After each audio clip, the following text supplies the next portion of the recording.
guys, what's up? Chili கொத்து idli recipe தான் பார்க்க போகிறோம். ஃபஸ்ட்டு ஸ்டவ் ஆன் பண்ணிவிட்டு ஸ்பானிஷ் ஆலிவ் ஆயில் தான் எனக்கு யூஸ் பண்ணிக்கிறேன் ஃபார் ஹெல்த். அப்புறம் நம்ம என்னெல்லாம் நார்மலாக போடுவோமோ அதை போட்டு கொஞ்சம் வெங்காயம் அப்புறம் தக்காளி ஆட் பண்ணிக்கோங்க. தக்காளி சாஸில் எப்படின்னா டொமேட்டோ சாஸ் நீங்கள் இன்ஸ்டண்ட்டாக ப்ரிப்பேர் பண்ணால் எப்படி அப்படின்றது இன்னொரு வீடியோவில் வரும். ஸோ ஃபஸ்ட் நீங்கள் இப்போ என்ன பண்ணணும் அப்படின்னா, நான் இன்றைக்கி red chilli sauce, soy sauce, tomato ketchup and mayonnaise add பண்ணி ஒரு பேஸ்ட் செஞ்சு வச்சுருக்கேன்.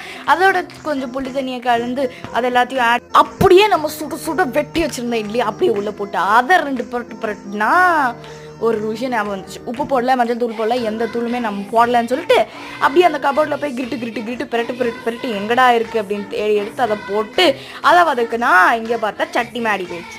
சரி பரவாயில்ல அப்படின்னு சொல்லிட்டு நம்மளும் கிளக்கிட்டே இருந்தோம். இந்த ரெசிபி ஒரு கிட்னால மட்டுமே இதை மொத்தமாக நாங்கள் 5 தடவைக்கு மேலே செஞ்சாலும் இது சொதப்பல் ஆயிடுச்சு. இந்த சொதப்பல் ரெசிபியை பார்த்து நானே சோகமாயிட்டேன்னா பாருங்களேன். சரி, உங்களுக்கு இன்னும் மேலே வீடியோஸ் இந்த சேனலில் வந்துகிட்டே இருக்கும்.